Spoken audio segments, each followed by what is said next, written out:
He's kind of like the best of all of us. What are you doing? He just smiles. He's very gentle and loving, always super loving. Mike always had my back, that's one thing. Whatever he puts his mind to, I know Mikey can do. You don't even have to know him well. You want him in your life.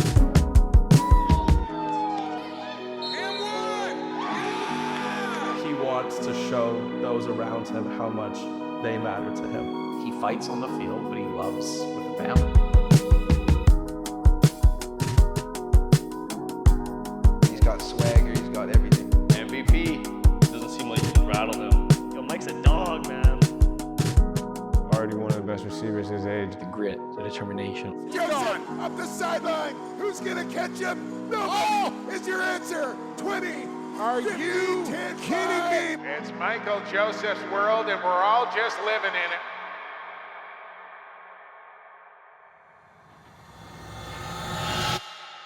Who loves Mikey? Everybody. Everybody. Everyone loves Mikey. Everybody loves Mikey. Everyone. Everyone. Everyone. Everyone. Everyone close to Mikey loves Mikey. The family loves Mikey. Everyone. Everyone loves Mikey. Easier question would be who doesn't love Mikey? We do. We all love Mikey. Who doesn't love Mikey? Yeah. Everybody love Mikey. Everyone loves Mikey. If you actually know Mikey, I don't understand how you could not love Mikey. Everybody.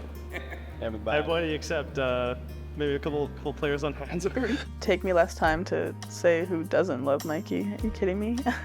Who doesn't? Who loves Mikey? We all love Mikey. I love Mikey. Yeah. He is my special Mikey. Yeah, everybody loves Mikey. Well, come on. Everybody loves Mikey. It's like a tagline almost in a commercial or something, but no, everybody loves Mikey. I really like that he still goes by Mikey. I like that he puts his name down. Yeah. I hope he doesn't change it He either. doesn't change it. It's got a very, It's unique.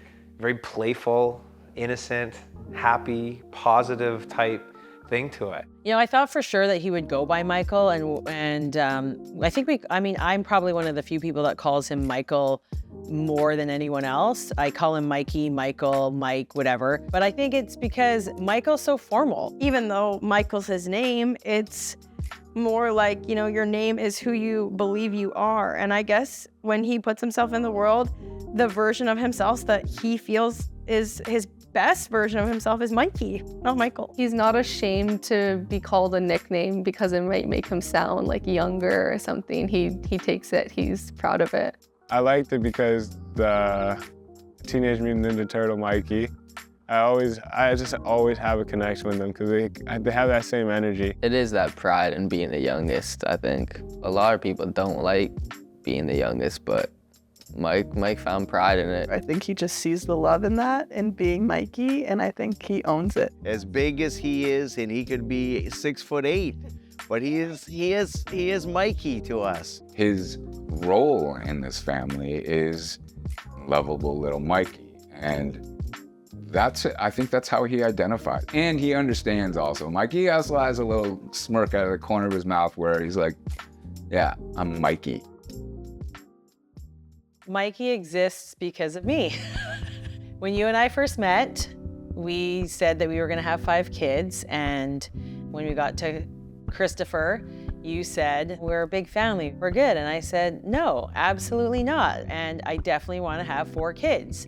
One day you finally said, okay, we can have another kid. And thank God we did, because we got to have our 4th and youngest baby boy.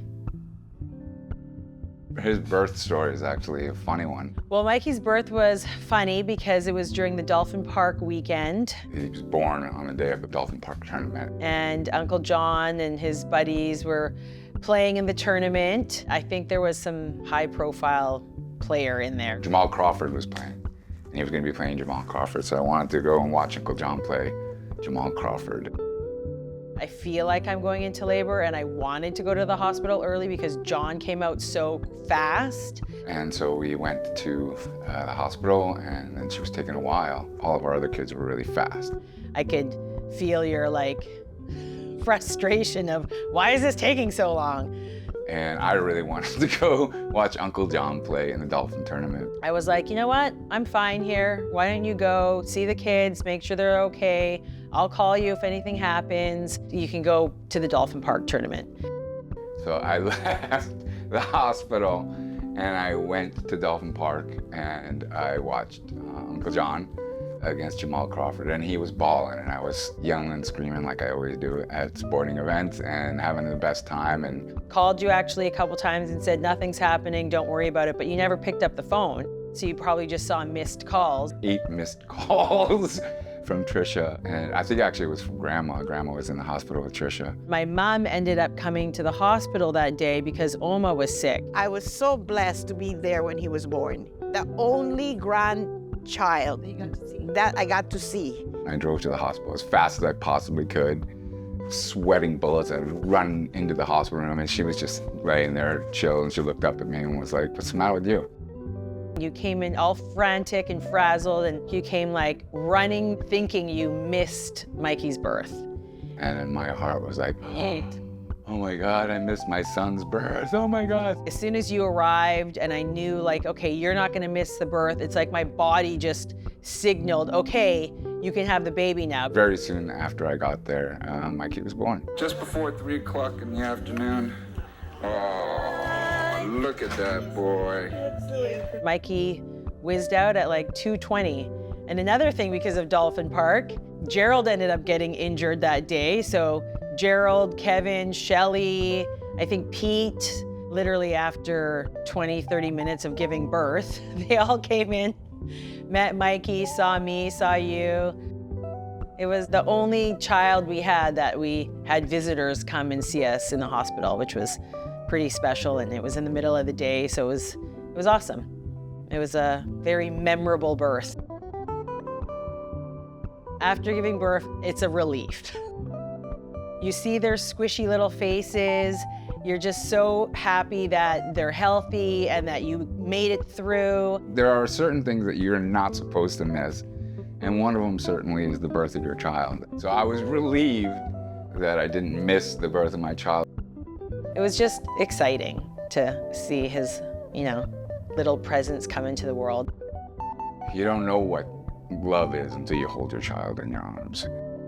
I mean, I had 3 children before Mikey, but it was no different with him. You fall in love with them immediately, and you just hold them, and all you care about that child. And so, yeah, one of the top 4 moments of my life, that's for sure, no question. I think it just felt like I didn't have to ever be pregnant again. We weren't gonna have any more kids. Our family was complete. It just felt like, okay, now we just move on to raising these 4 kids.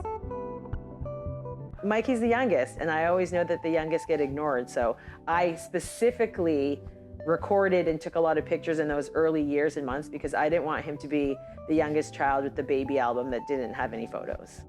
So I was very cognizant of that.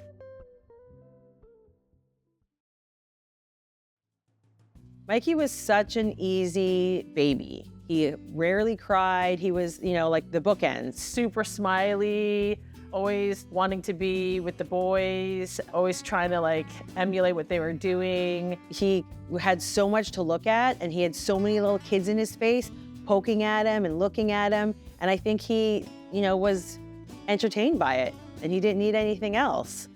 He was just my baby. I would dress him up.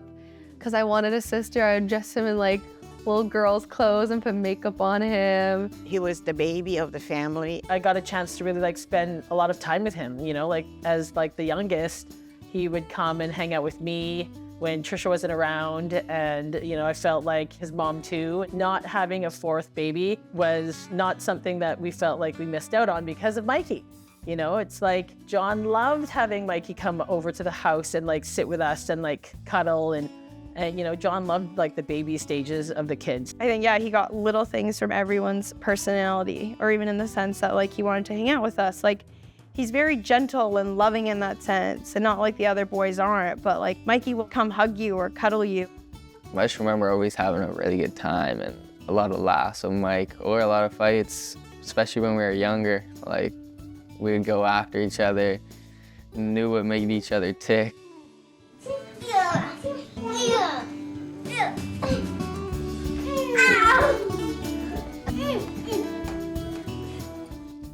love seeing little Mikey all fired up.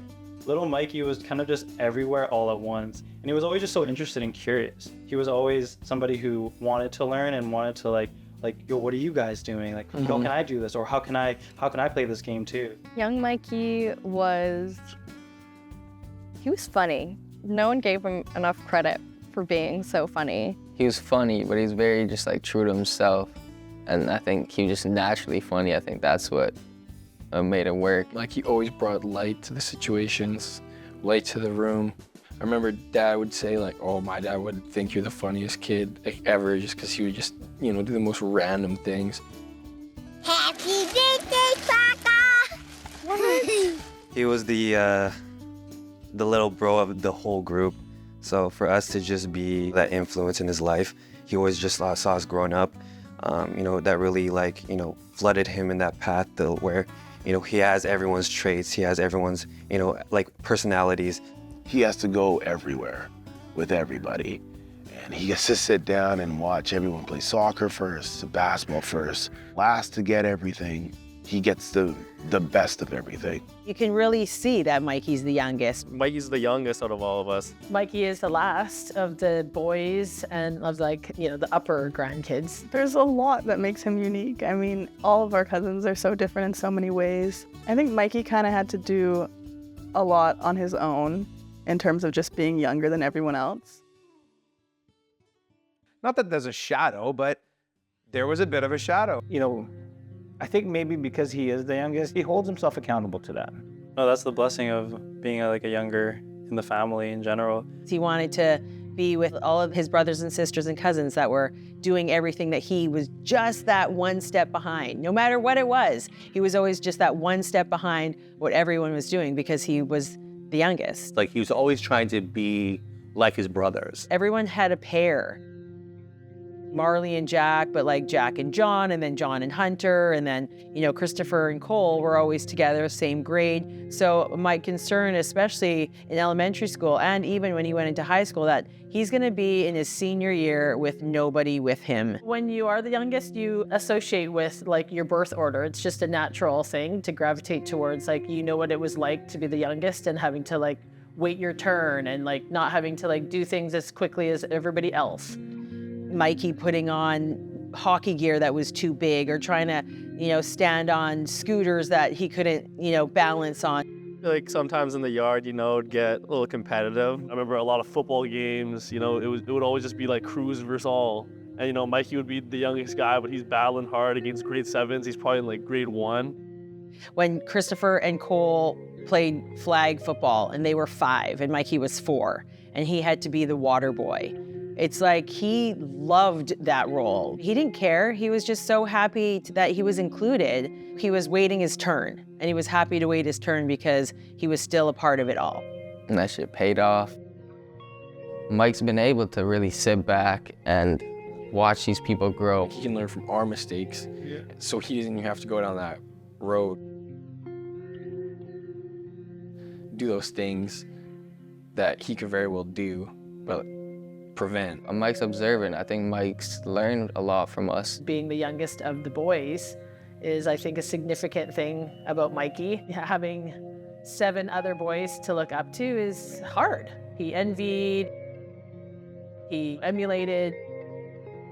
I mean, you've got 6 males that all basically grew up together, and 6 out of 6 are university athletes, and 6 out of 6 have accomplished some of the goals that they put out for themselves. That is unheard of. Justin, to this day, Justin's like, I don't understand it. He's also got to compete against brothers and cousins that are now men. And that's the thing, we never would take it easy on Mike. Even though he was the youngest and he was the smallest, Michael Russell.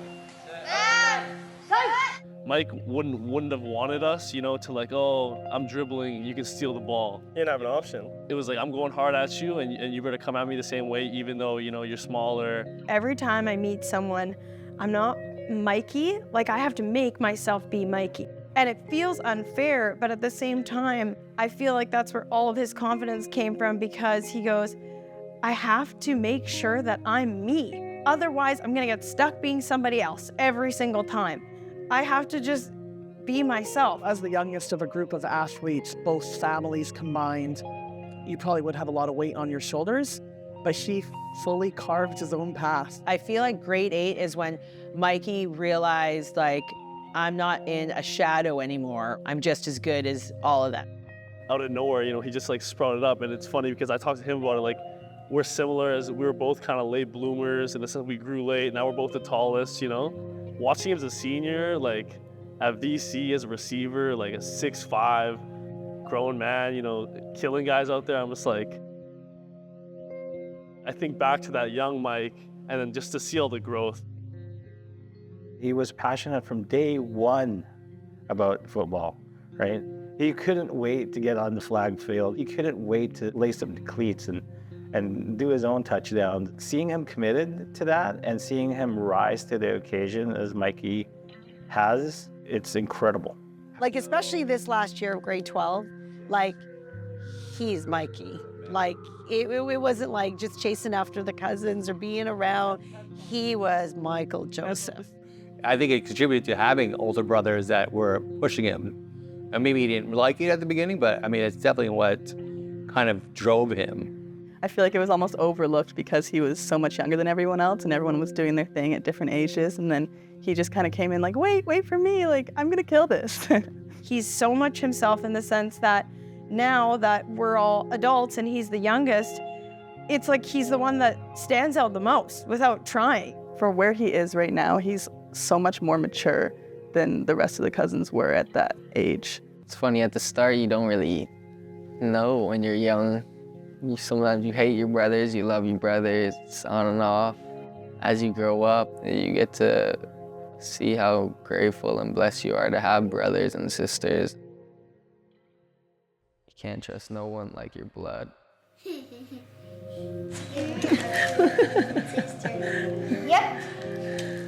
Like a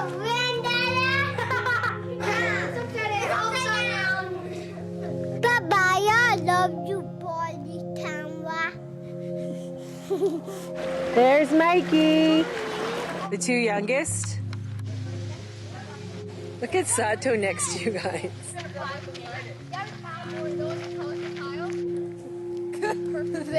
There.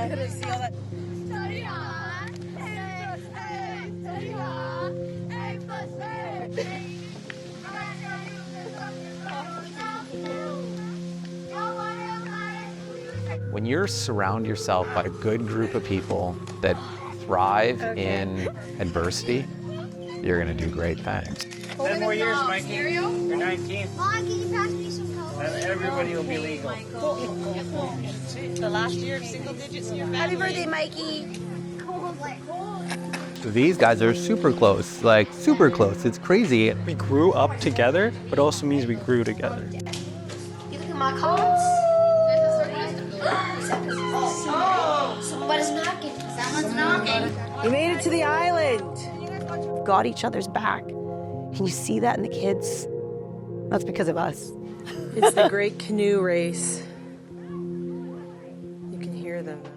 We had this vision of this group of kids is gonna have each other, and I would say the gang, the Little Rascals gang.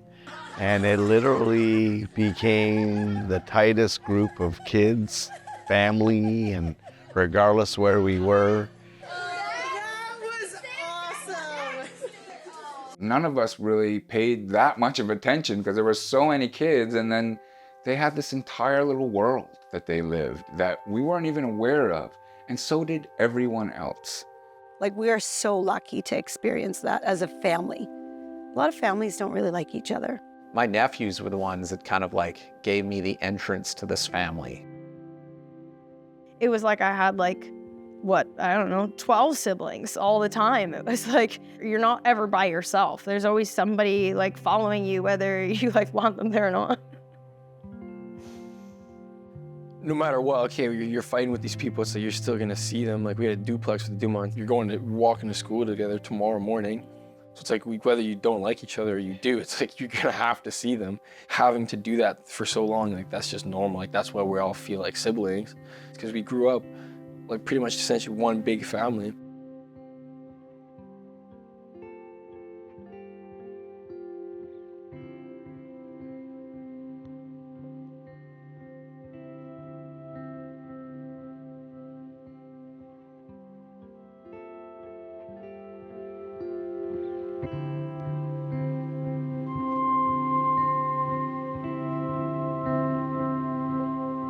for us, we never come from a place of judgment. And like we respect what you think, and especially if you're a part of the cousins. People who genuinely want to see you do good. Not people who are jealous of you accomplishing things, people who want those things for you. We respect each other and we add value to each other. And that's the one thing that I think is just like we're always learning off of each other, and we're always like, we're all weirdly hungry to grow together.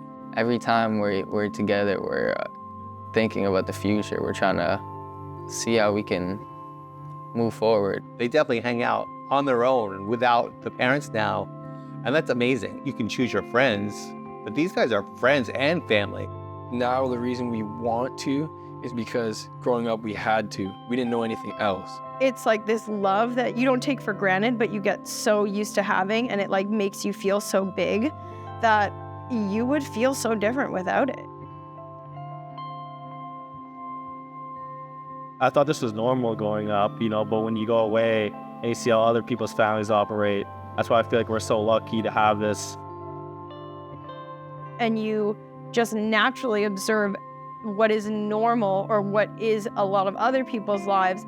It was like such a big, almost realization, like, oh, what I like have or what I do in my free time or in my summers or my weekends, that is not what most people do. Like, go to their cousin's house or go on a trip with all 24 of their family members, like willingly, like marked on their calendar, not like, oh, I gotta go on this trip. Like my mom lets me bring a friend.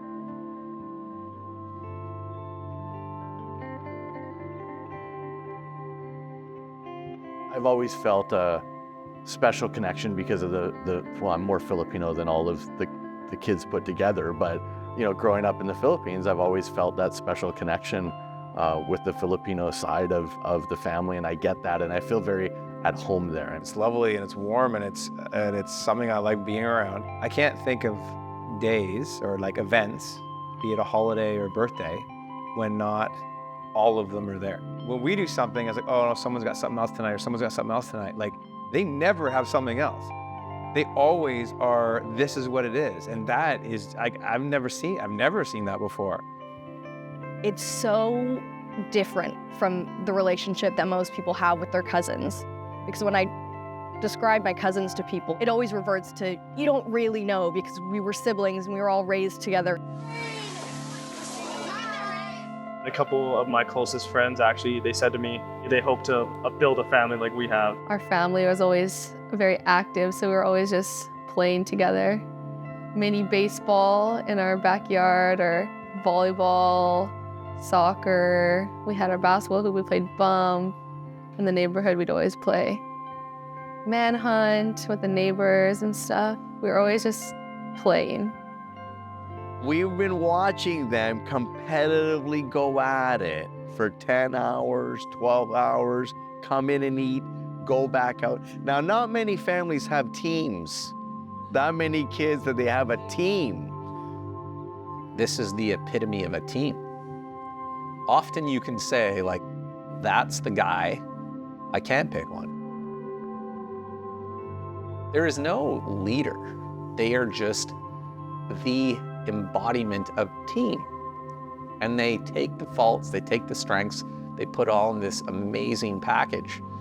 I vividly remember sitting in the Woodward Library. It was all of us cousins at a table, and the principal comes in and puts a contract in front of us, and all it says is, you are not allowed to keep score at recess, at lunch. Like, we had to sign this. I think I was in grade 6 or 7, and then they're all younger than us, because we literally go cruise against the school. Not a lot of people get the opportunity to raise kids in a village type community like that anymore. But we got to. I'll always love that. Just, like, so grateful for that. It takes like special adults to even feel like they are totally willing to take on children other than their own as like their responsibility at any time. Your home wasn't just your home, you had 5 homes. It was like anyone in our family, that was your house. The measuring stick for me is how other people see our kids. We can be really tough on our own kids, but when you go out there and you hear what people have to say about our kids, that's when you know that we've succeeded as parents, because The things that they say about our kids is always they're respectful, they're aware of other people, they're kind, they are competitive, they know how to work hard. They care about each other deeply. They care about themselves deeply. They care about people they love, including, all their partners and spouses at one point in time. And that's what we look for. We don't want them to forget that. We don't want them to forget the values that we put into them. We should be confident as parents that they are going to do that, especially, when they hold each other accountable as cousins, right? They always do that. And look how we end every get together. You have to hug everybody. I love it. Just seeing all the kids together and seeing Mikey, be this little baby, and then just how they grew through the years. You don't realize like how much we've done as a family. We're always so busy, and we're always have those times where we get together and we spend time together, and there's just so fast and furious because it's chaotic, right? We have a lot of us in this family. And then when you see it in a still photo and you see how many memories we've captured in the last 17, 18 years of Mikey's life, like, we've done a lot. Like, and then you see that and you see the impact of these kids growing up together. It's just like, yeah.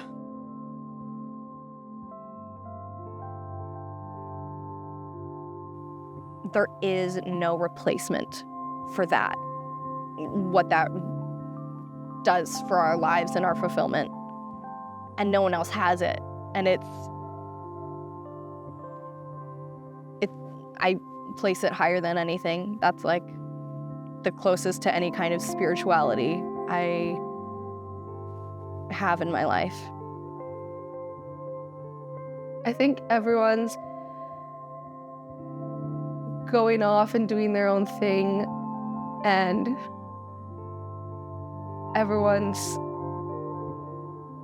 okay with it because they know that they have something that they can lean back on. They have our family's love and support, and no matter what anyone does, no matter where they go, that we'll always have our family that will love us, take care of us, and hold each other up whenever we need it.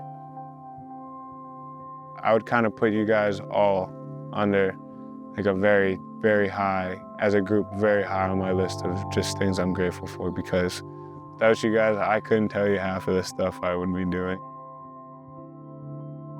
I think we all kind of want our kids to grow up together. I think we all are just better together. I think when we're together, we understand that. I think that's that Cruz compound. Like, although we could all do our own things, I think together we're something special, something different. It's almost bittersweet. I mean, I'm so proud and happy for everyone and seeing them begin their journeys into adulthood. It definitely hurts a little bit. I mean, I think about our days hanging out all together, being so young, getting our Slurpees, whatever it was that we were doing, just having such a great time. I don't think I've ever experienced a family unit that's as close as ours. And it's really set the bar super high for what I want my own family to be if I have kids, or, just generations to come. I don't know, I don't think there's anything quite like the Cruz family, and it definitely is kind of hard to let go of that childhood and us all being together all the time, and being so far apart is definitely going to be tough. Not everyone gets to have that unit all together, and I just think that it's really special.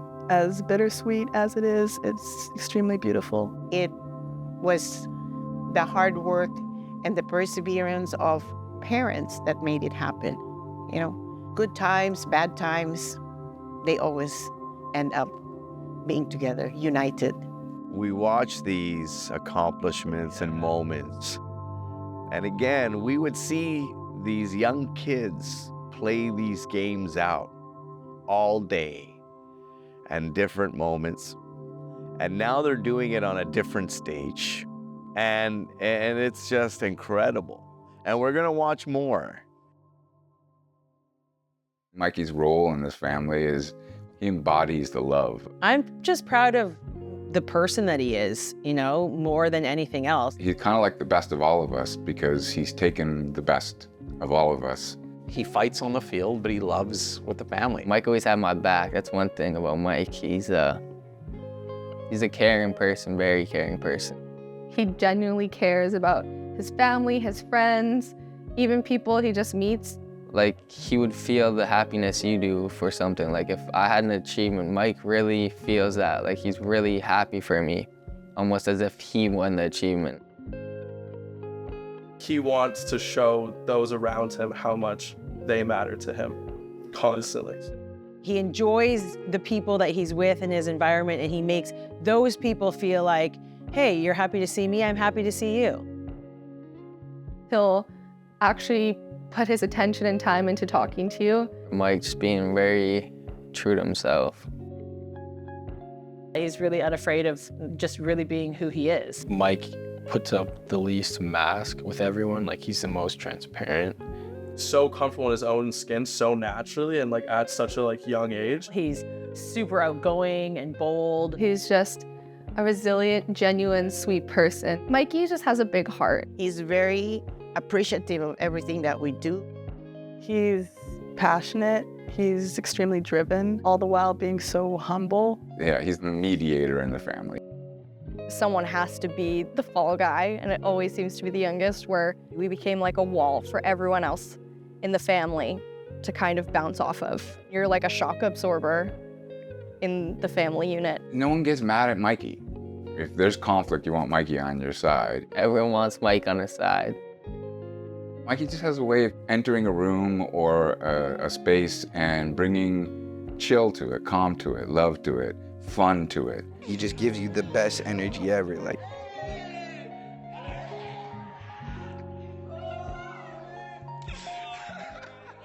days, you know, we're pretty low as a group, whether like we're out or we're chilling, and then all of a sudden it's like, yeah, let's go do something. Even if we don't have anything planned, like, instead of going on our phones, like, let's conversate, like, let's laugh, let's enjoy the moment. Yeah, and his love and support for like all of us is admirable.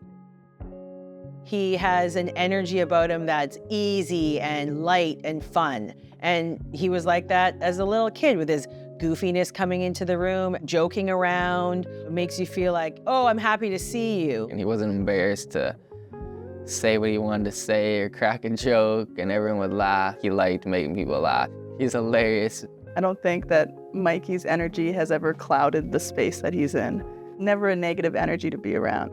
And I think that's so admirable about him. He's holding space for everyone else. And sometimes that's hard. That's really hard to do.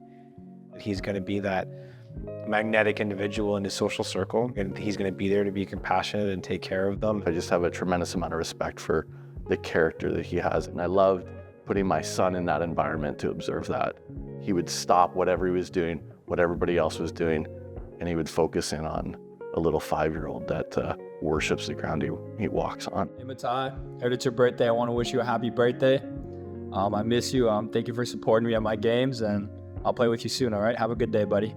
So Matai really gravitated towards Mikey. Mikey was always super welcoming, created this kind of warm environment for Matai to feel super comfortable in. Pretty impressive individual, that's for sure. He's personable, really personable, and that'll take him far in life, I think. I see a lot of his sensitive side. He's just a lot more expressive with it, and I'm a lot more reserved with it. Mike's better at expressing gratitude than me. It's grown in a sophisticated way and in a way that will serve him so well when he gets older. It makes you a bit quieter, a bit more introspective, a bit more sensitive. And I still see it in him. And I'm so glad it hasn't gone away because it's so special.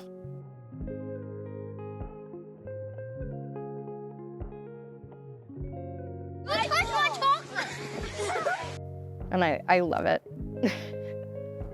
He's very emotionally intelligent. He's very good with talking about how he's feeling, like if someone's got something going on. He wants you to become a better person. Mikey's like natural confidence has like helped me so much as a person.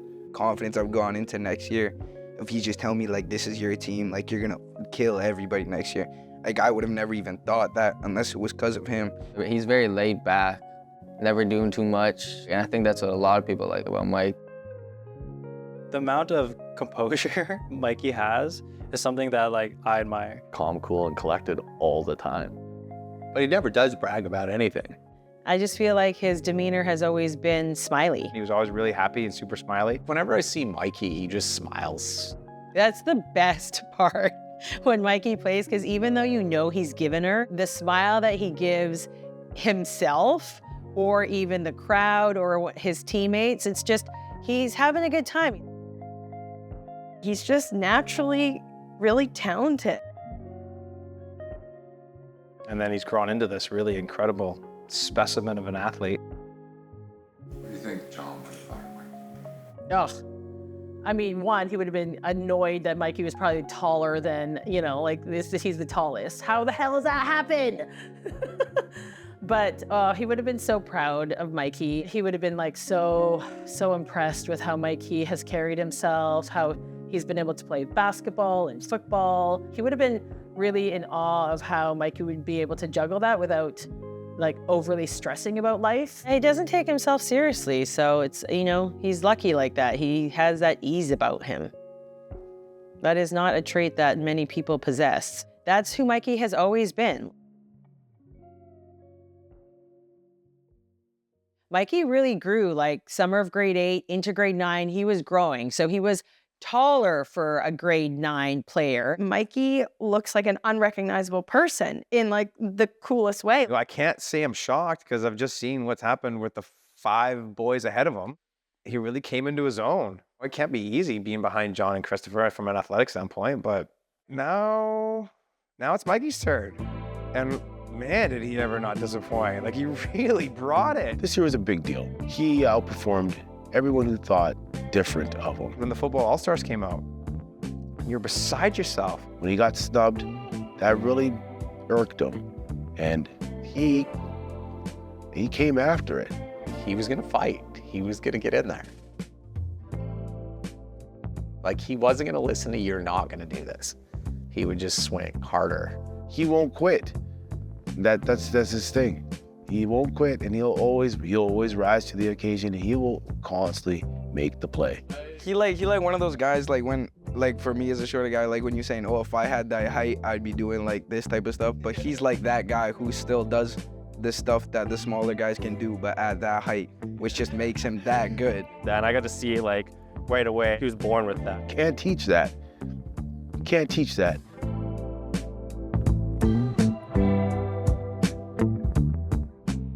He's already one of the best receivers his age. He's super talented, super just naturally a good feel for the game, super good hands. And he's got swagger, he's got everything to it. I loved watching Mikey play football because the swagger he has on the field is out of control.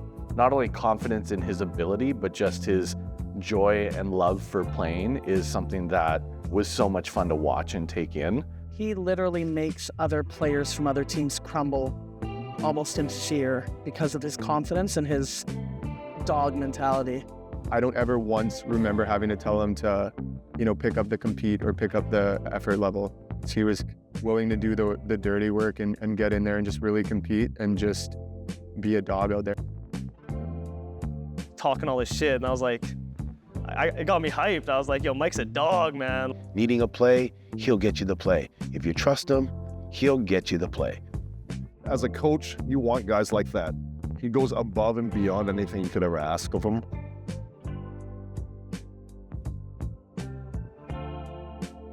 He would elevate everybody else from just kind of being that competitor. Everything he does is with a win mentality, and he's not willing to let anyone on his team slide. Mikey's a winner, and fun being around someone who's winning and someone who's a winner and has that attitude. He's a competitor too, so I know what you mean. Like, I remember even just watching him, like, you can't tell what he was saying like on the field, but you can just tell something's going on. But Mikey's one of those guys, he He's just smart with it. But he's the guy that demands everyone puts in that effort. He's a generational talent for me in that we're not going to see many of those kind of guys. Doesn't matter what position he's in, what sport he's playing. He's going to be an athlete. He's a guy that he is going to battle for you 100% all the time. Like, he's calm, but like in sport, he's also like composed, but also just like this fucking animal. Deep down, he's ultra competitive. He doesn't show it. That's born within like the cousin crew that has bled into him. And even times where they lost games, he was still a winner. He carried himself so incredibly well. And so I think his determination, his heart, and his will. But more than anything, he's the confidence and he's the key to our championship this last year.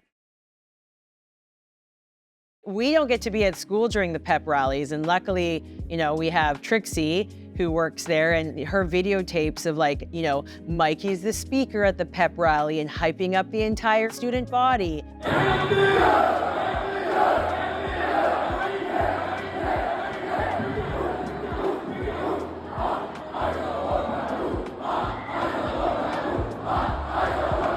The one that's in the middle of the huddle and like starts off the big chant. And I was like, who is this kid? You know, like all of a sudden he is the leader and with ease.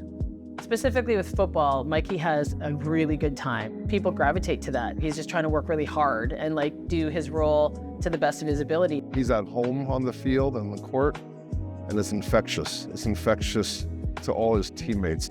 It just reminds everyone that you're supposed to be out there and playing. It's a gift. It's a gift that he has. You couldn't ask for anything else. He's going to be there on the field for you, obviously.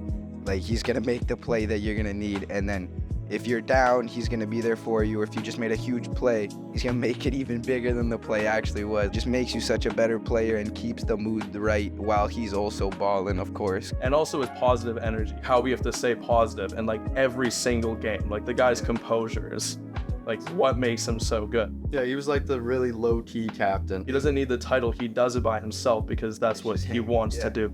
If anything's going on in the game, he'll have his teammates back, lead by example thing, right? Like I coached him in basketball and, you know, I don't ever remember Mikey taking a practice off.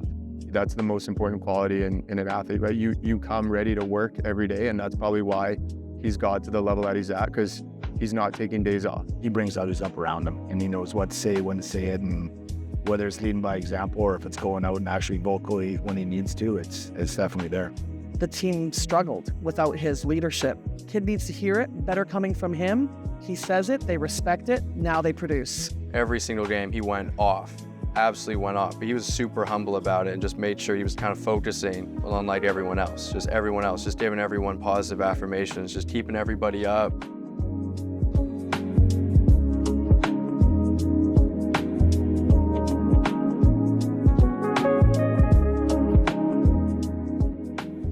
When I just think of good memories, I think of the recent ones. More playing football together, VIII.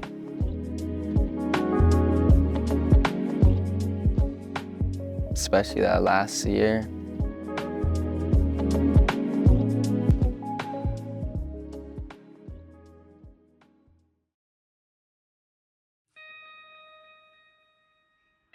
It started in the final game of the year before, which was heartbreaking. That season was so much fun that season, and they were so good, and they had a bad game on the wrong day. Our hearts got broken.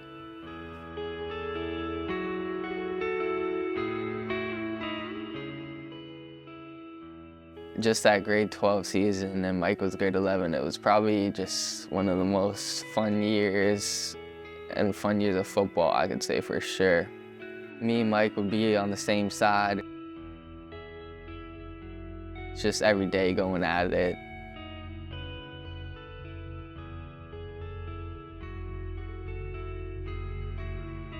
Cracking jokes, competing, but also just like, we're always on the same page. And then game times, we really got to compete with each other and hold it down. Like, we were two of the best players, and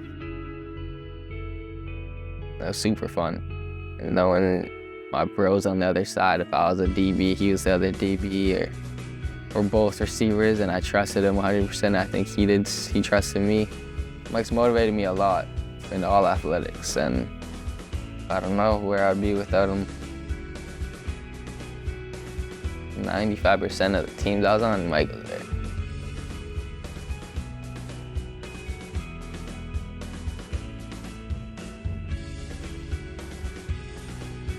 But he was a younger one, you know?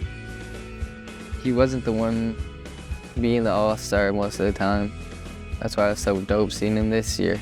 Seeing them on the field, and when they'd score a touchdown, one of them, and celebrate together and do their little dance together. It was my favorite year in sport. And I was so impressed at how he rose to the occasion. I could tell he was like, we're doing this. We're gonna do it for Zielinski, for Chris. They were gonna make that championship happen no matter what. You're big players making big plays, and you've got a league all-star. The Centennial game, the heartbreaker, that took me a really long time to get over that game. You know, it's seeing how crushing it was to both Christopher and Mikey, but more so Christopher. And, you know, Mikey knew he'd have another shot, but having that last game with his brother and it not be the outcome that they wanted and that they weren't gonna make it to the Dome together, that was heartbreaking. That was gut-wrenching. And I knew how sad Mikey was for his big brother Chris to not get to experience that. Honestly, I know we didn't win it, and I know that's what I really wanted, and we both wanted, but he got to do what all of us wanted to do. He made our goal and our dream true. I'm proud of him for him, super proud. There's something different in him, that it wasn't just playing for him. And it wasn't just for me, but my whole class.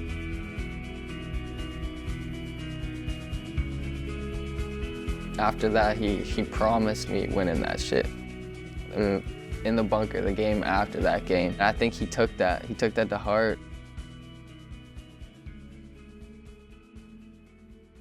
You know, I've been a sport parent forever. I coached on teams that lost championship games, you know, and they're heartbreaking. I'm always nervous for large moments that our kids are in because I know how much it means to them and I don't want them to be disappointed. The amount of times that everyone's been in a final, everyone's won finals, everyone has done everything before him. So he's just watched everybody win. His moment was just as big as everybody else's moment. He gets all the lessons taught, he gets everything all before, and then he's like, wait till I get on. I mean, it comes down to you've got to set big goals. And when you set big goals, you're gonna end up on two sides of it. You're gonna achieve it, and you're gonna celebrate. You're gonna fail. That pressure that he felt, though, is what fuels, I would say, some most successful people. Is he had a fear that he wasn't gonna live up to his cousins, his brothers. There he is again, Joseph. He was never the star in this family. He was always the kid at the end of the bench. Sure, you can play Mikey. There are 6 university scholarship athletes in this family. He's the youngest one. A conversation I had with him when he got snubbed for a provincial all-star, actually.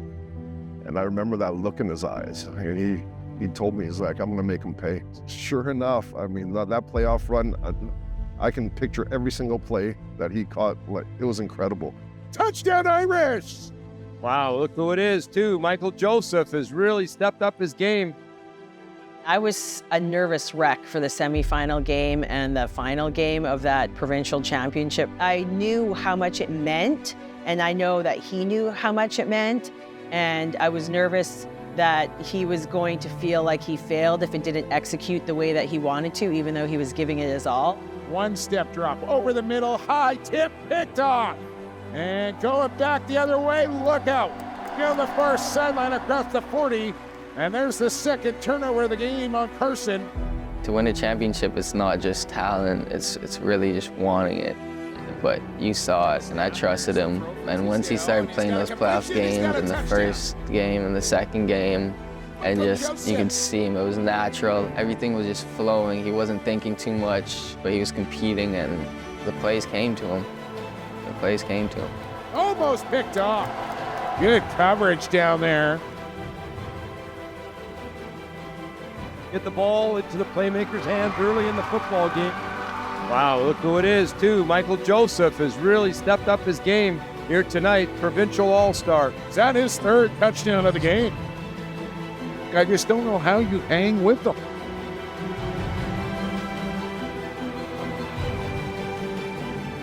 There he is again, Joseph.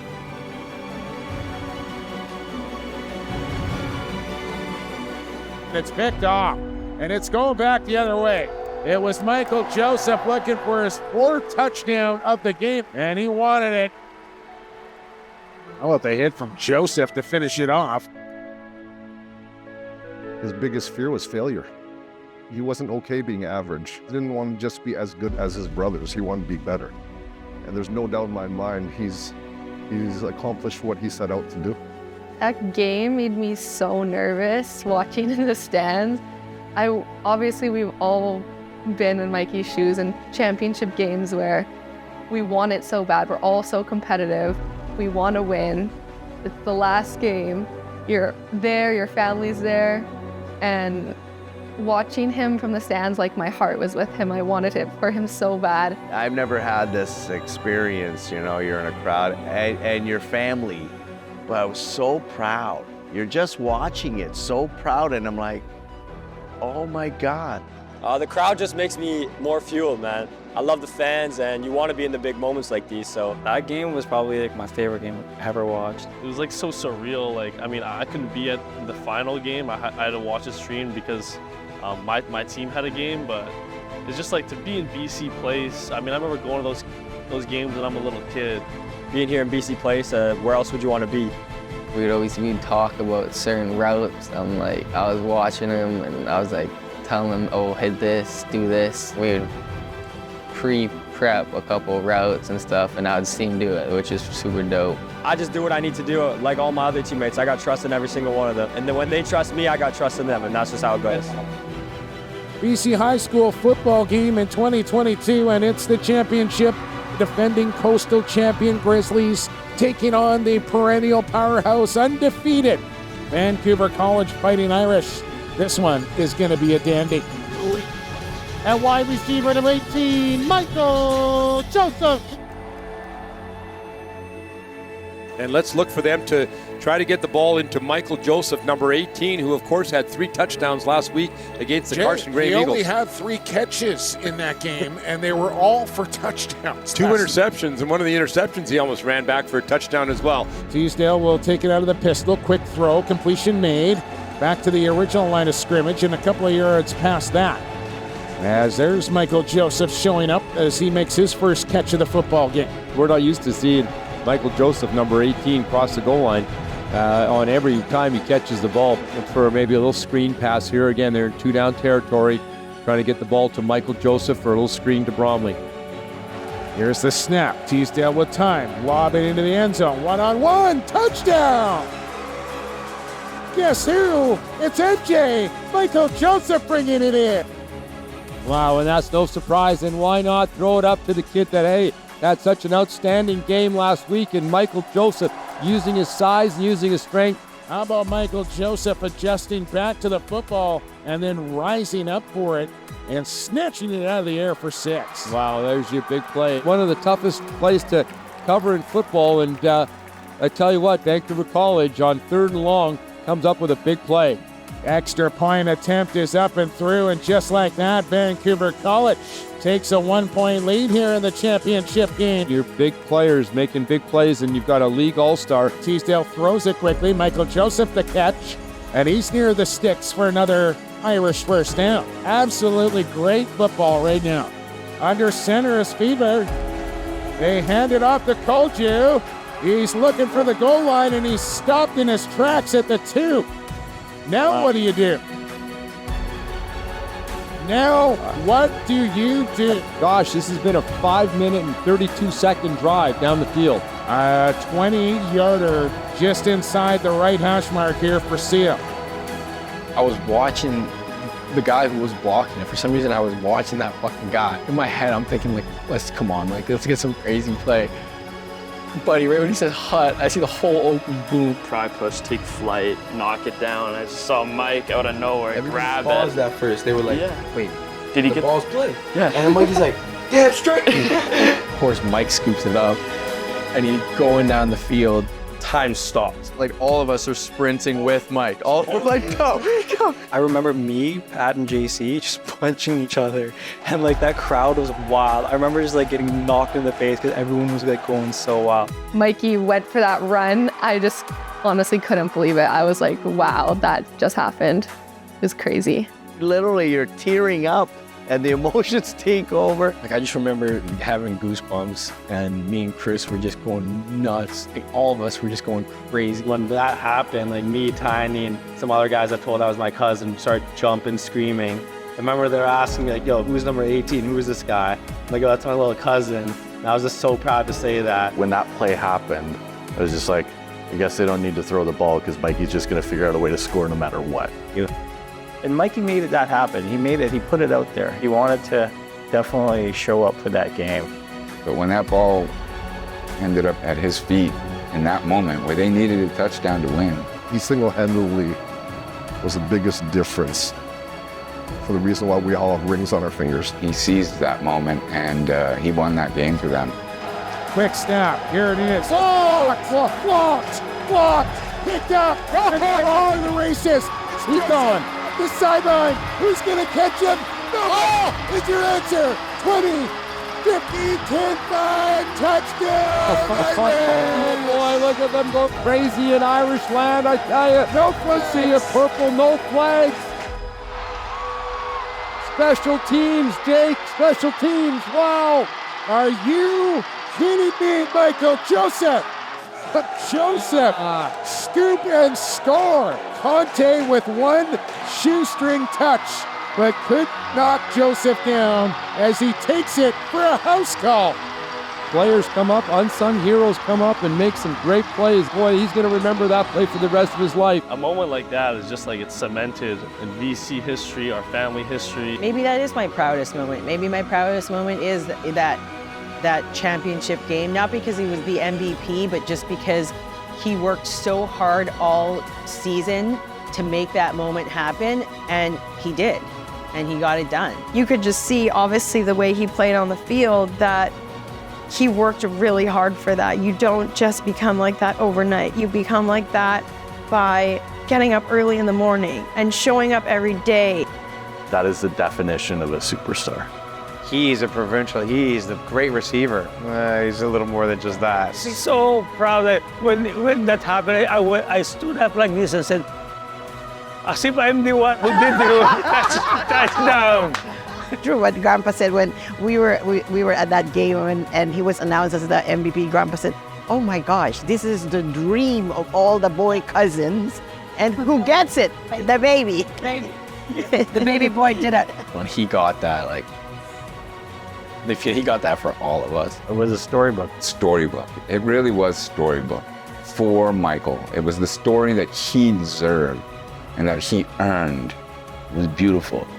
It made my heart so happy to see that for him. So happy for him, so proud of him. It makes me happy and proud. Very proud. Just so proud. So proud of him. I was so proud of him and so happy for him because I know how much he wanted it. He would just be so proud watching Mike, like he's attached to the school. His friends went to the school, our friends went to the school. And just like all of that, so for it to come together and for Mike to, put a banner, up in this gym is, it's amazing. I know that he's super, super proud of Mikey. But yeah, it was a very, very proud moment, and seeing his face light up and all of his teammates around. He was the star, and I think he's going to be the star from now on. Michael Joseph, who scored the scoop and score after the blocked field goal with the interception. It's Michael Joseph's world, and we're all just living in it right now. Wow. What a game. Well, really, you just could not ask for a better way to finish off the high school season. Yeah. It's ball game over. There you go. And that's it. Vancouver College, the Fighting Irish climb the mountain, and they're your XIII champions of 2022 with an undefeated season as they beat the Grizzlies 13-12 in the final. What a game. Hey guys. Congratulations to the entire Vancouver College. Excellent job, excellent game. That might be one of the best football games I've ever seen, Jay Prepchuk. I'm not kidding you. The emotions, the highs and the lows, the life lessons you learn going through a game like this, the winning, the losing, the team camaraderie, the highs and lows, how to deal with pressure and all these different things that you learn playing a team sport in an environment like this. Whether you win or lose the game, you're coming away with some serious life lessons you're going to take with you through the rest of your life. All the training, all of the sweat, and all of the weightlifting that they do in the off season, and unbelievable stuff. Michael Joseph, a star in the making with his performance here today. Just incredible start to finish. And now the most valuable player award, highlighted by a 90-yard field goal block, field goal return for a touchdown. Number 18, Michael Joseph.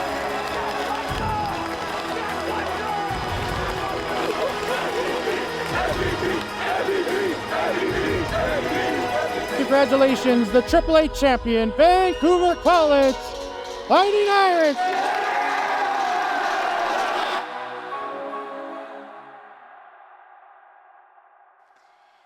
Yeah, Mikey graduating, it definitely feels like for you and I, like we did it. We got our kids through high school. We got through all those years of grinding, of waking them up and lunches and all the obligations that come with school.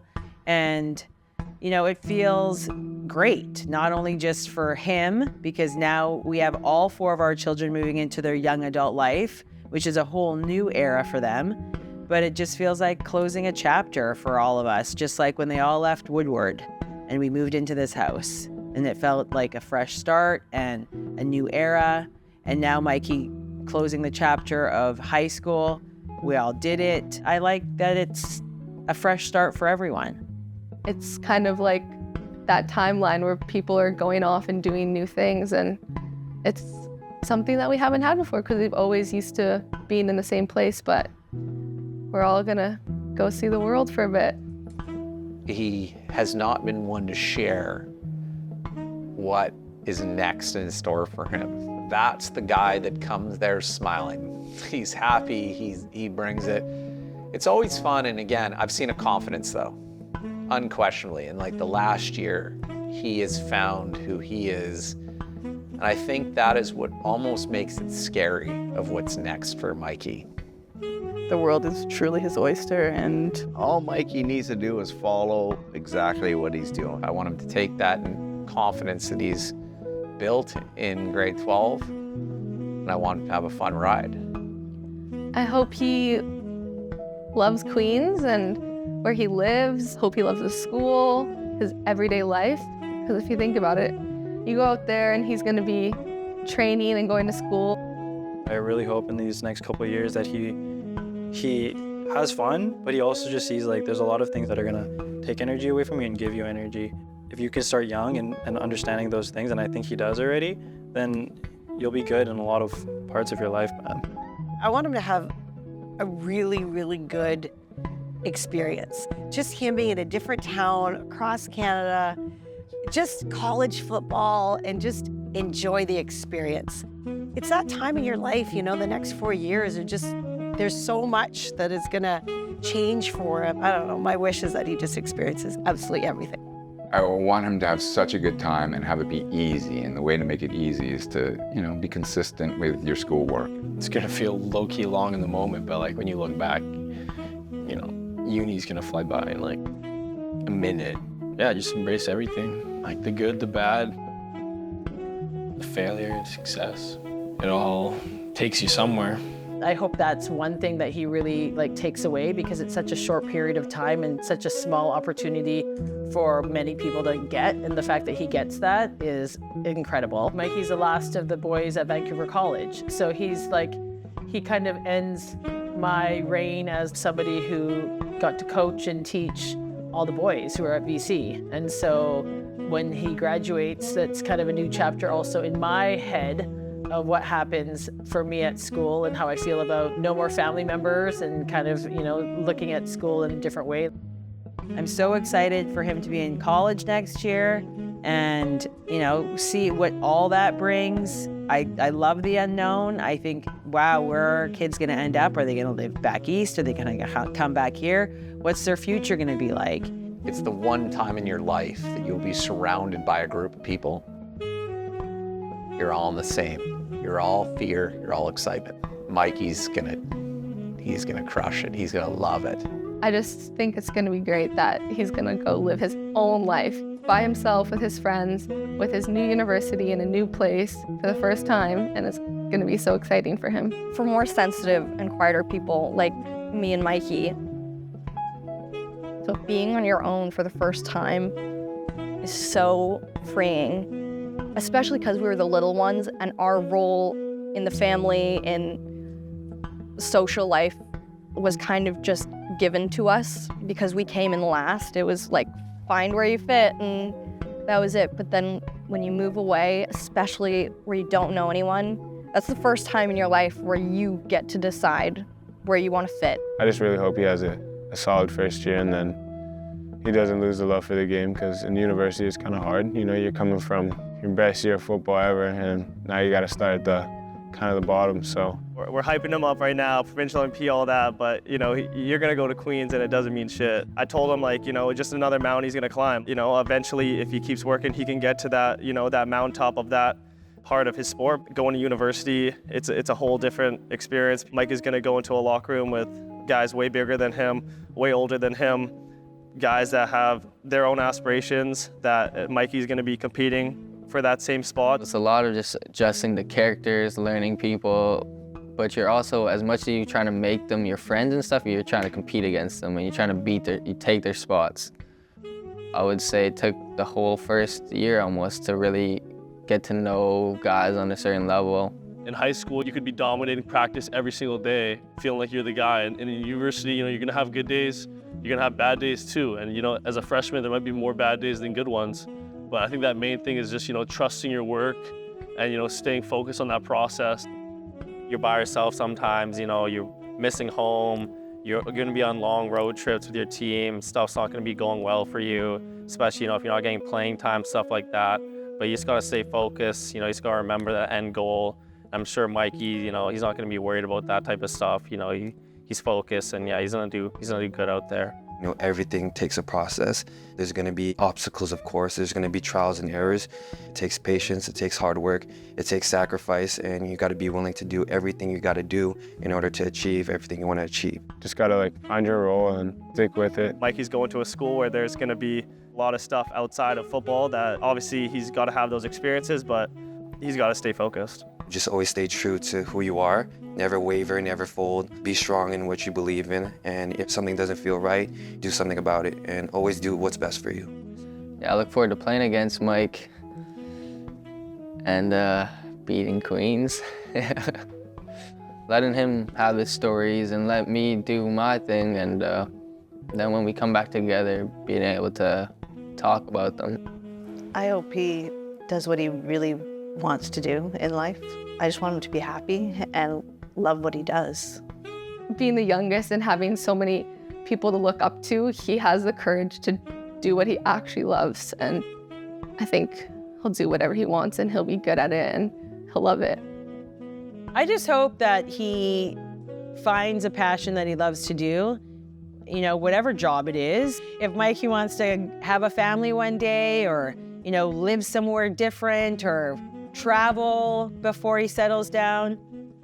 I just hope for all of that. I just don't worry about Mikey, really and truly. I think Mikey is just he's naturally good at being Mikey. He'll find what he loves and he'll do what he loves and he'll do it with a smile. I think Mikey's a pretty simple person. I don't think he's complicated. I don't think he needs a lot to be happy. I think he could be very happy working at the post office like Uncle John did, I don't think he needs a huge career to be happy. Wherever he goes, that's where I want him to be. and he is going to do great things. And it'll be fun watching him down the stretch. It's going to be fabulous. Mikey, you're gonna rock it. You're gonna do great things, man. I wish for him that he will thrive in his football career and in his academics, whatever he's pursuing, you know, and who knows, one day we'll see him in the NFL. You know, if there's anybody that can do it, probably Mikey. He beat all the odds. All the cousins were in sports. All the cousins played football and basketball. Who gets to MVP? Mikey. I just wish him to be the best of the best, especially in his career. Whatever, it might be football, but I know he can make it. I'm sure. As I said again, Nike says, just do it. and I have a t-shirt saying, I just did it. I look forward to me and Mike working together, especially now starting that football camp and stuff. And I know I would trust no one else to coach what I've taught Mike than Mike. Within the next 3-4 years, me and Mike are gonna be training this next generation of receivers and football players. Not everyone, after time, decides that they want to go into sports full-time or they have different passions. Because there's a lot of people that have skill, but not necessarily the greatest people at an emotional level. And I think being such a empath as he is, on top of being an amazing athlete, there's so many doors that could open for him. And I'm just so excited to see which ones he decides to go through. The impact that he had at VC with his championships and his individual plays and just being a good teammate is he's going to do the same things at Queens, probably at the CFL level too. He's a winner. If he stays consistent with his training, sky's the limit, and I would love to see him playing pro football. I just want to see him playing on a big screen because I know he can. I think if he concentrated on and still loved the sport and stayed healthy, that he is going to make the league. He has all the tools, he has the frame, he has the network, he has the work ethic, so it's going to be up to him. He can take it as far as he wants. He could be a professional athlete, he could take a different route, but the sky's the limit. I watched this young baby of the bunch be really grown and a big man and change a game, but not even the game. It was more the teammates and how everyone follows and like he's a leader and an impact. So that's what it's about. What happened in the game was just because of the character. And if he just keeps on being that person and he believes in himself, because we know that already. So just keep being you. And as long as you do that with everyone, and we're all here behind him 150%, which he knows. And that's what separates all of us and him, and he knows it. That's why he's great at what he does. Keep being Mikey. There's so many kids out there that, you know, we're looking up to Mikey. Grandpa Jack, my dad, all the people involved in the school, you know, they just be so proud to see him, you know, lead the team, lead the school. And I mean, to cap it off with a provincial championship, provincial MVP, I mean, it's a storybook ending for sure. Every Sunday, you know, Grandpa Jack, our whole life would call us and ask, how's Vancouver College doing? And one of those phone calls would have been provincial MVP Mike, so.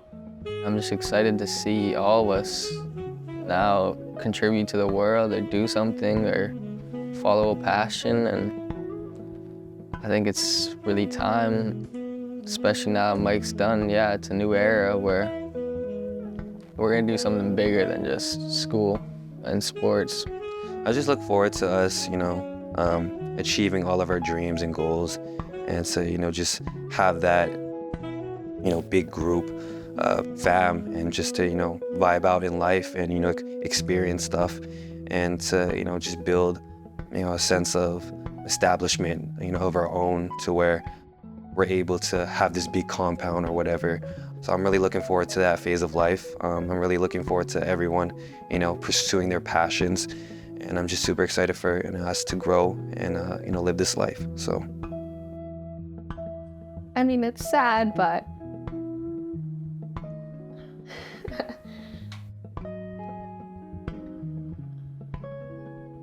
I know our bond is like siblings, and our family is just so strong that no matter where we are, that we're gonna all be still close and we'll come together and it'll be like no time has passed.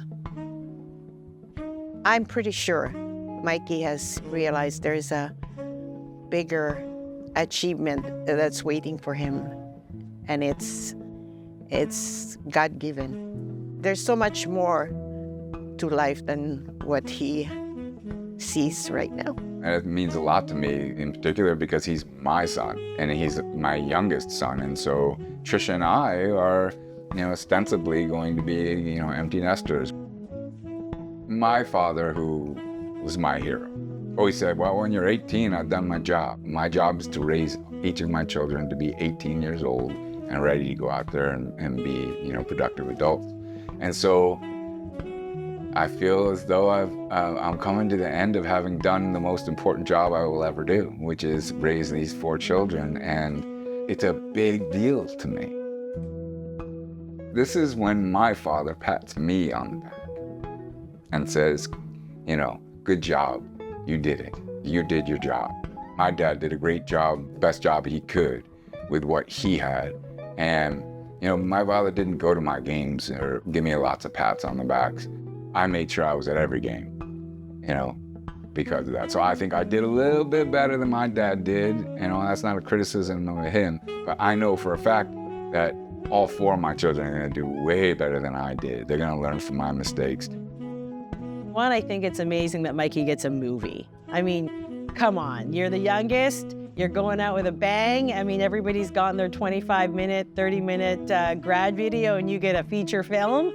So I hope out of that alone, he gets the fact that you're the last. It's really special. We want to show you how much we love you and care about you and how special you are and how important you are to everybody. I just want to feel so loved that this movie was made for him, because all of these people around him think he's a pretty awesome guy, and you deserve to have a cool 30 for 30 made for you.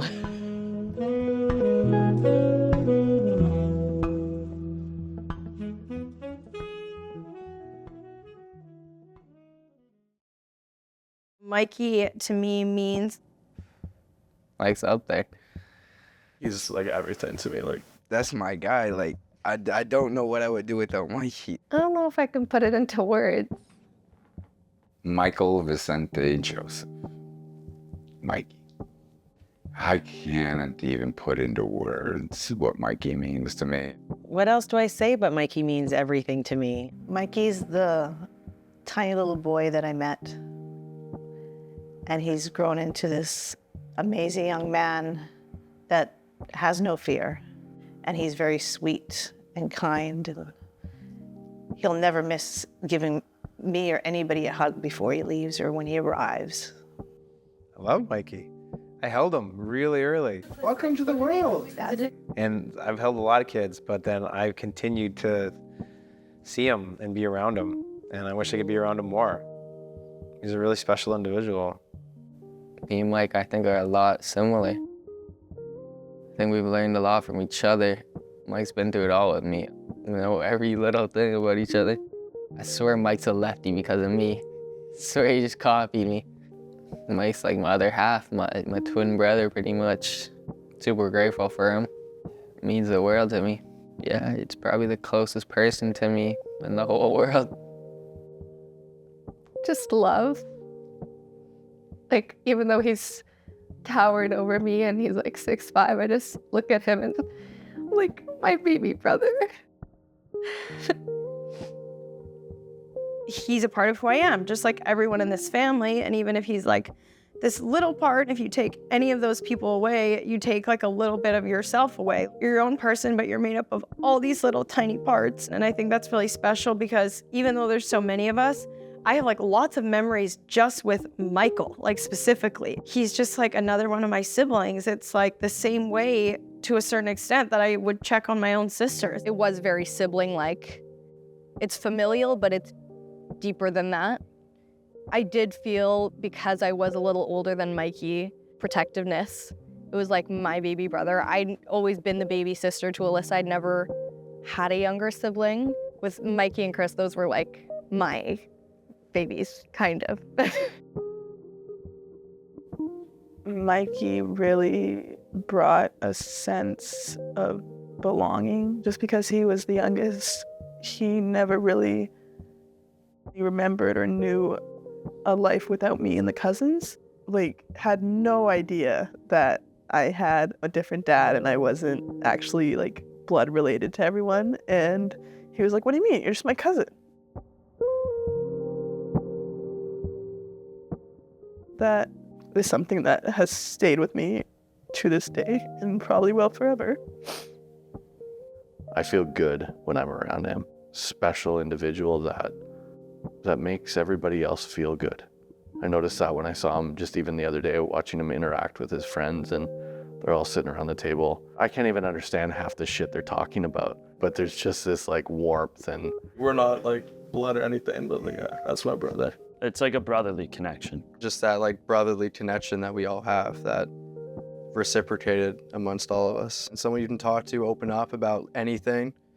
No judgment. Like it's like 2 a.m. here, he'll be like, "Yo, you hungry? Like, let's go make food downstairs. Let's go make some ramen together." Like, he's always got you in those like certain ways. So I could be so open with him and not like question me, but just listen, hear what I have to say, and just like respectfully respond. And that's why I love him so much. Being able to be vulnerable, I really appreciate that. We tell each other how much like we mean to each other all the time.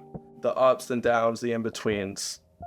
It's just amazing with Mike, and I love the guy. That's probably been the biggest thing between each of us, is just growing emotionally and just mentally and just maturing more and more, like together. I actually don't know what I would do without that guy. I just love that guy to death. I will want him in my life 24/7. Like you said earlier, that's my brother. It just clicks so perfectly. Like, it's just harmony. It's all love. It's just like a bundle of love between the two of us. I can't imagine life without Mike. You take him out the equation, that's a big part you gotta fill. Yeah, that's a part you can't fill. I could not be prouder of that type of person going out into the world. So much faith in him. I think he's wonderful. I think he's wonderful. When he does something, like, it's not surprising. It's just, that's Mikey. He's going to do something that nobody expects, and he's gonna rock it. He's right up there with all my kids. He's like my little brother, but not really my little brother. We're like twins, so I just love this guy. I analyze a lot of what he does, how he acts, how he interacts with people. And I just kind of like sit back, how I can implement that in my own ways. He's a role model to me. He's another source of inspiration for me. And I saw his like little notebook on the outside of it. He has like all doodled up and stuff, and he has like meant for me and some of like my lyrics and like song names on his book. I saw that and I'm like, okay, I gotta keep pushing. You know, I gotta keep going with this music stuff. It's inspiring the people I love the most. Mikey means the world to me. He's so beautiful. He's effortlessly beautiful. I'm proud of the man he has become. I don't know how he does it. I don't know how he brings that light into every room. His light way about him and the happiness that he brought into the house. I'm so grateful that he has that experience of life. That's all any parent wants, is to have their child be happy. Mikey means the world to me. When Christopher left for college, Mikey started hugging Trisha and I every single day. It means the world to me to receive that love from him. Knowing that there was a kid here that liked being around us, and he made us both feel like, you know, he was grateful to have us around. And he's teaching me the way you should be in life. That I should be hugging everyone the way he hugs me. Well, obviously he means everything to me. He's my baby. He's the last. He's my 6'4" baby. He always wants to show his appreciation, and so he has that way of like, you know, I appreciate everything you do, Mom, so Mikey's everything. Mikey's my kid that makes me feel like I did a good job.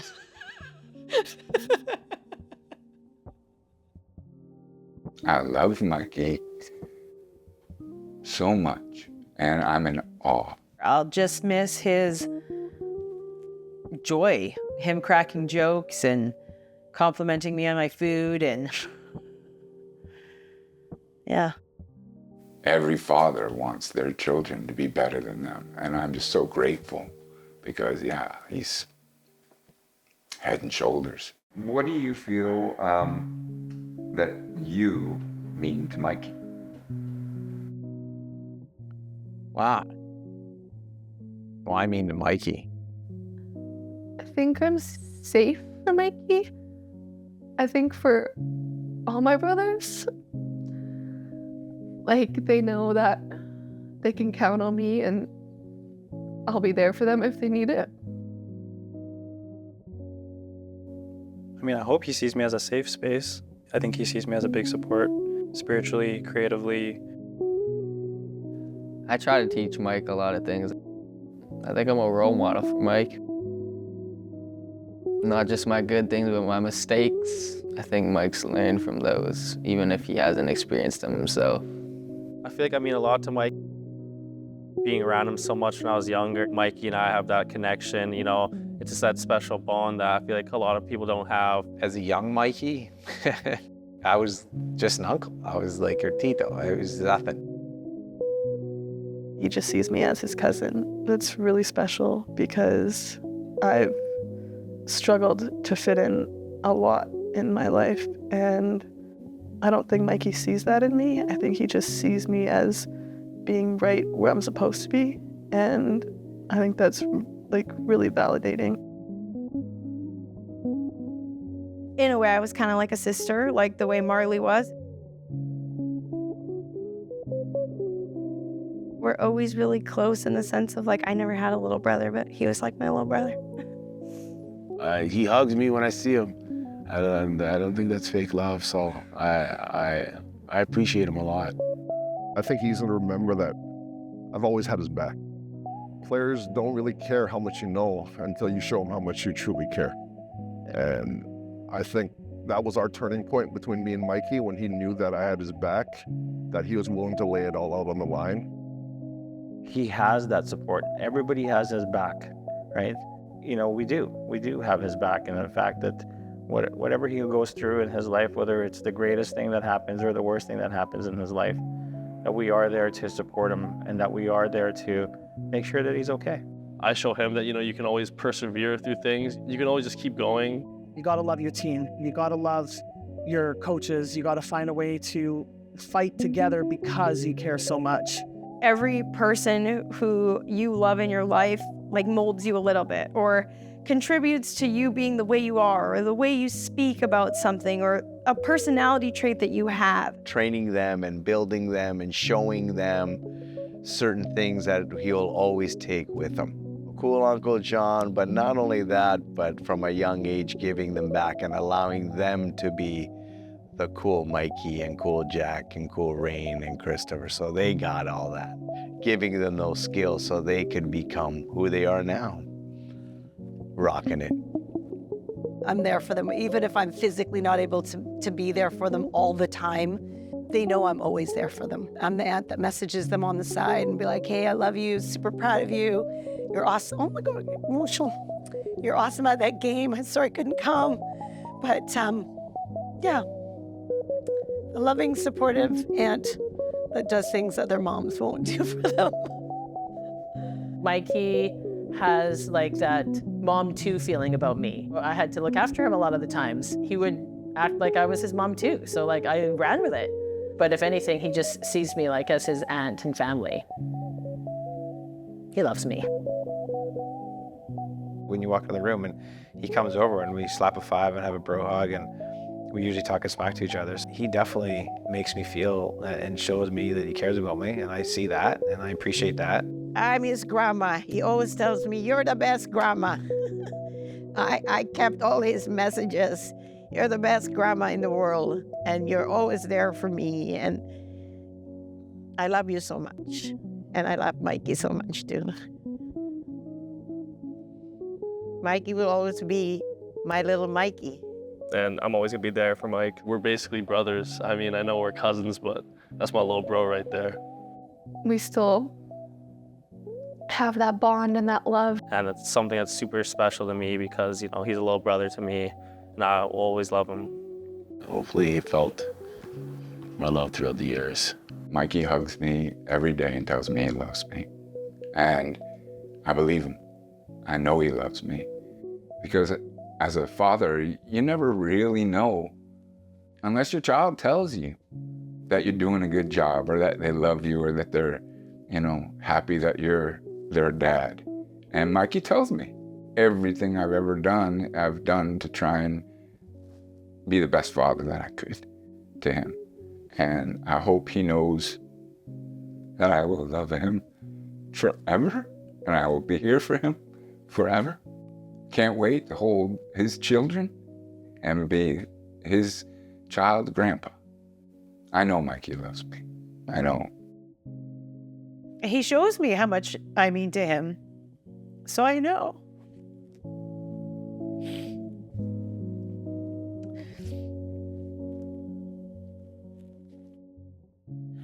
I know how much I mean to Mikey.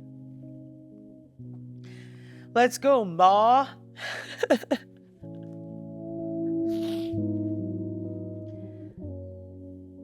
Then that makes me feel good.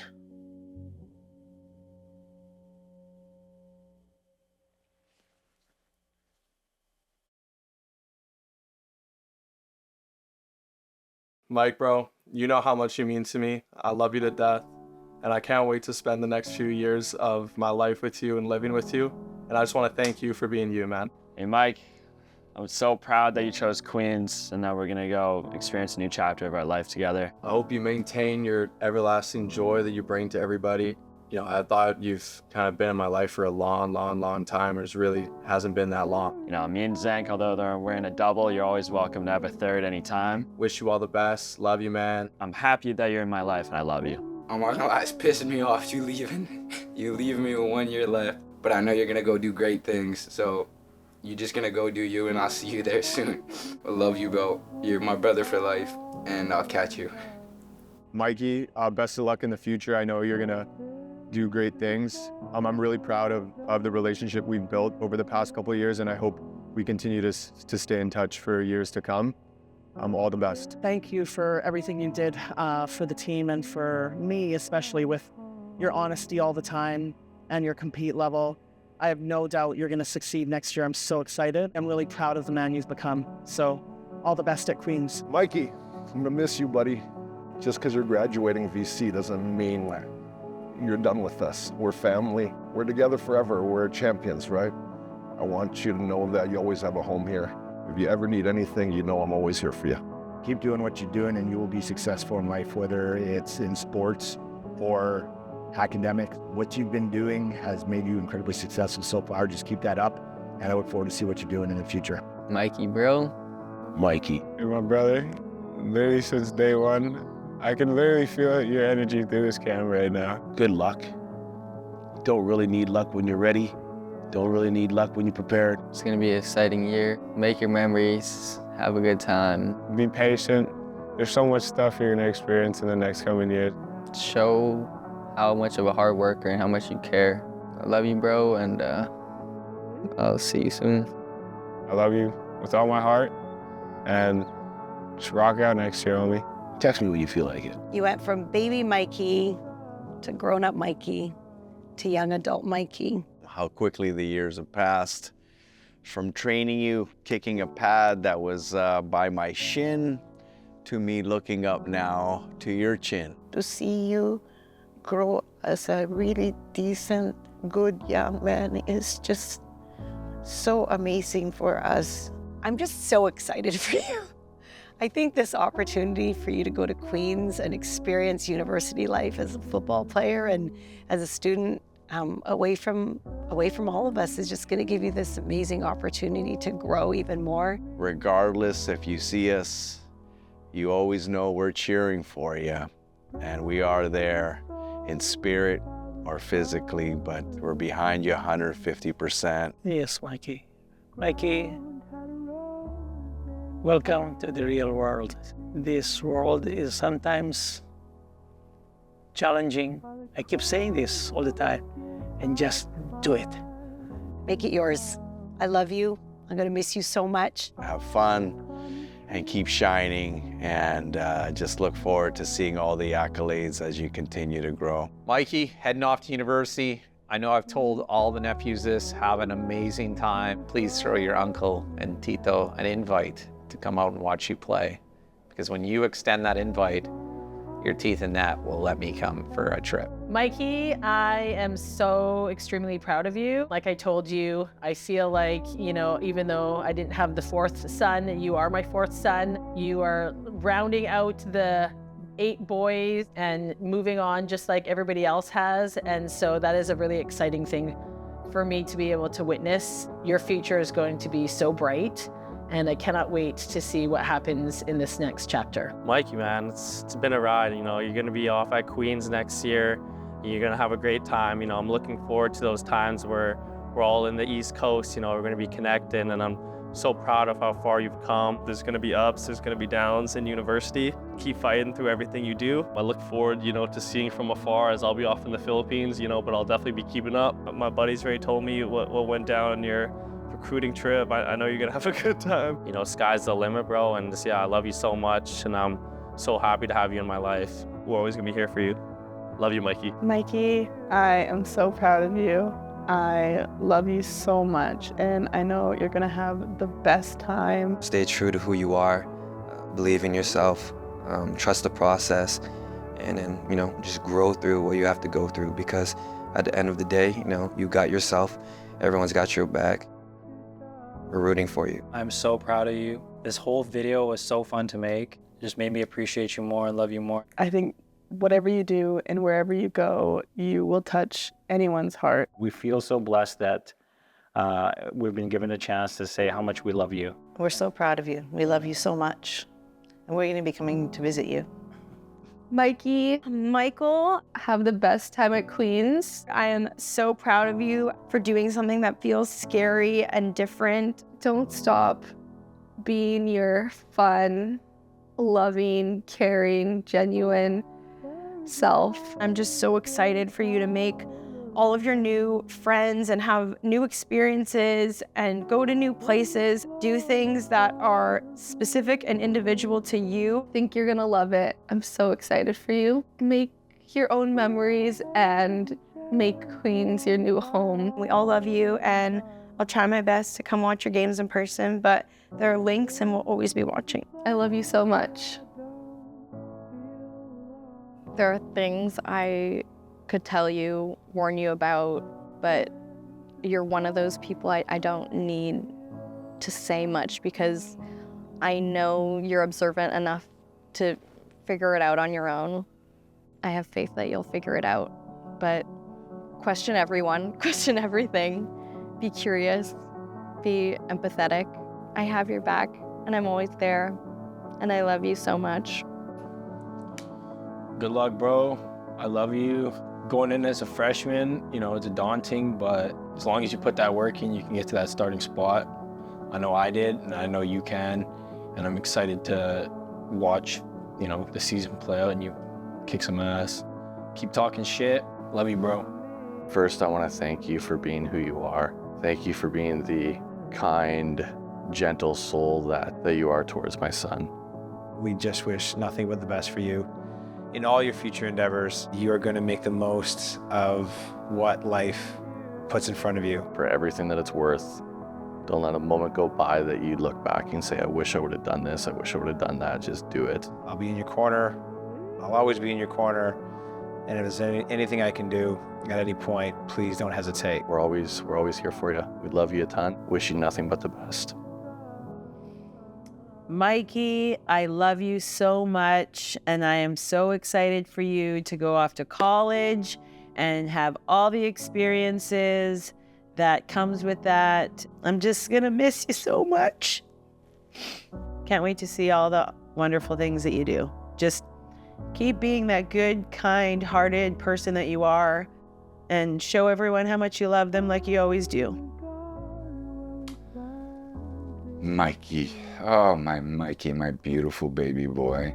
Most 6'5", 18-year-olds don't want their dad to say, my beautiful baby boy, but I have a feeling you'll be all right with it. Even when you're hugging me and you're towering over me and I feel like I'm being hugged by a huge man, and I'm so grateful to have known you for these 18 years. It's been such a gift to me. Thank you so much. I'll always be your dad, and I will always be here for you. And if you need anything ever, you can call me, and I'll do everything I can to help you in any way that you might need. I love you so much, my boy.